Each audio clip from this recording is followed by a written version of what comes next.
Halo semuanya, PTT Harana Kaisar episode 625 sudah rilis nih. Tanpa banyak pembukaan, yuk langsung saja kita lanjutkan kisah serunya.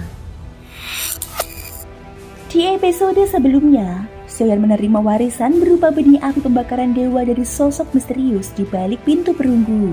Sebuah kekuatan yang mengandung hukum api tingkat tinggi. Anugerah itu juga diberikan kepada Kingxi serta kedua anak Xiaoyan yaitu Xiaolin dan Xiaoxiao sebagai pengakuan atas garis keturunan Klan Dewa Api kuno. Dengan benih api tersebut, Xiaoyan berhasil membuka sumber kekuatan ke-10.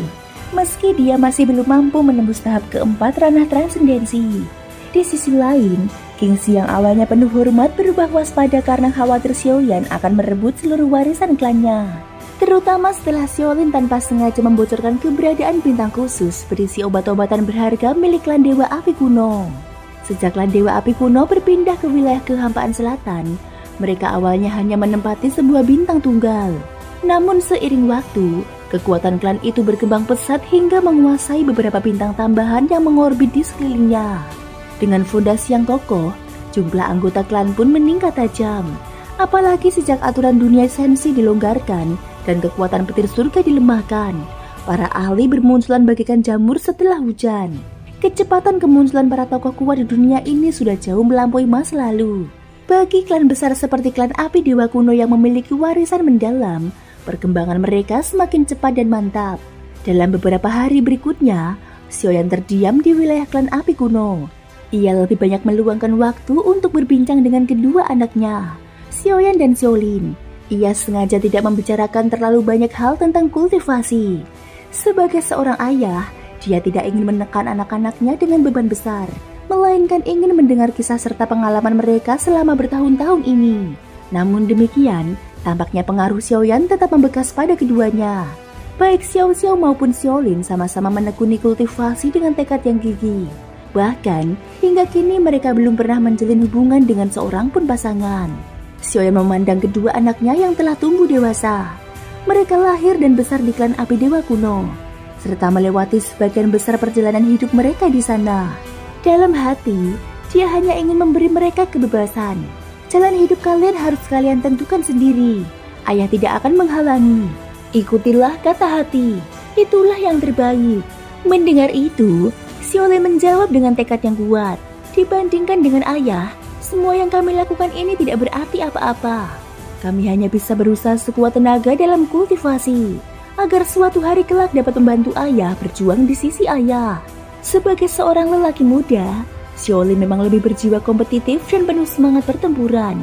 Namun di balik itu, dia juga mewarisi ketenangan dan ketelitian dari Xiaoyan maupun Sun Er. Xiaoyan hanya bisa merasakan perih di hatinya. Ia sadar anak-anaknya tumbuh dewasa lebih cepat karena pahit getir pengalaman. Dia masih mengingat bagaimana saat pertama kali mereka datang ke klan Api Dewa kuno dalam keadaan lemah, sering menjadi sasaran penghinaan dan pelecehan. Untunglah, Kingxi senantiasa memberi bimbingan tersembunyi, menuntun mereka melangkah sedikit demi sedikit, hingga akhirnya mampu merebut kembali harga diri yang pernah terinjak. Meski demikian, faktor terpenting tetaplah darah Xiaoyan yang mengalir dalam tubuh mereka. Meski tidak mendapat bimbingan langsung, keduanya tumbuh dengan kekuatan yang stabil. Dunia seakan membuka jalan bagi mereka dalam setiap tahap kultivasi. Xiaoxiao, putri sulungnya, kini juga telah tumbuh menjadi sosok yang anggun dan memikat. Meski penampilannya matang, sorot matanya tetap sederhana dan bersih.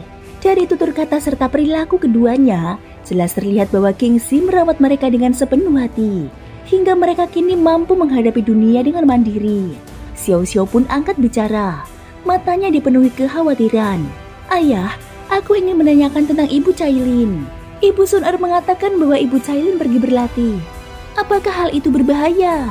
Xiaoyan tidak menyembunyikan apapun. Dia menceritakan segala yang dialami Cailin, tentang bagaimana dia kini menapaki jalannya sendiri sebagai seorang ratu. Dia menegaskan bahwa pilihan Cailin bukanlah kesalahan, melainkan bagian dari jalan yang harus dia jalani. Xiaoxiao hanya bisa berdoa dalam hatinya. Semoga Ibu Cailin baik-baik saja. Sun Er yang berada di samping segera menambahkan dengan senyum lembut. Tenanglah, ayahmu tidak akan membiarkan sesuatu menimpa dirinya. Bagaimanapun, dia adalah orang yang paling berharga bagi ayahmu. Xiaoyan kemudian sedikit memberi bimbingan dalam kultivasi. Dia meninggalkan 3 buah Buddha Fury Flame Lotus berwarna 3 lapis, masing-masing 1 untuk Xiao Xiao dan Xiaolin. Kekuatan dari teknik ini cukup untuk menghadapi hampir semua ancaman, kecuali para ahli tingkat kedua dari ranah keabadian dewa. Setelah semua persiapan itu selesai, tiba saatnya berpisah kembali. Di depan pusaran hitam, Xiaoyan menggenggam tangan Sun Er. Selama bertahun-tahun, Sun Er tetaplah sang putri yang tiada tergantikan. Xiaolin dengan mata sedikit memerah, menunduk penuh rasa haru. Ayah, ibu, jagalah diri baik-baik. Aku dan kakak akan berusaha menjadi lebih kuat. Xiao Xiao meski air matanya tertahan, menatap dengan penuh tekad. Ayah, aku ingin kelak saat kita bertemu kembali, aku dan Xiaolin sudah mampu menyentuh atau bahkan melampaui ranah keabadian dewa. Xiaoyan menatap keduanya, lalu mengangguk perlahan. Tidak perlu memasang tujuan terlalu tinggi. Kalian sudah berada di tingkat ke-7 keabadian Kaisar. Itu sudah sangat baik. Ingatlah, jalan kultivasi penuh batasan. Namun selama hati kalian teguh, itu sudah lebih dari cukup. Setelah kata perpisahan diucapkan, Xiaoyan dan Sun Er melangkah masuk ke dalam pusaran hitam yang diciptakan oleh kekuatan jiwa void. Tubuh mereka seketika lenyap. Kingxi yang menyaksikan semua itu hanya bisa menghela nafas panjang. Anak itu sudah bukan lagi sosok kecil yang dulu aku kenal. Kini dia telah menjadi seorang makhluk tertinggi. Baik itu kabar baik maupun kabar berbahaya, aku tidak boleh lagi lengah. Kali ini hampir saja aku melakukan kesalahan besar. Dia kemudian menoleh kepada Xiao Xiao dan Xiaolin, berbicara dengan wajah serius. Mulai sekarang, perkuatlah latihan kalian. Klan Api Dewa Kuno akan memberikan dukungan penuh. Siapapun di antara kalian yang pertama menembus keabadian dewa akan mewarisi kedudukan ketua klan. Xiao Xiao dan Xiaolin saling memandang, lalu membungkuk hormat dengan sopan.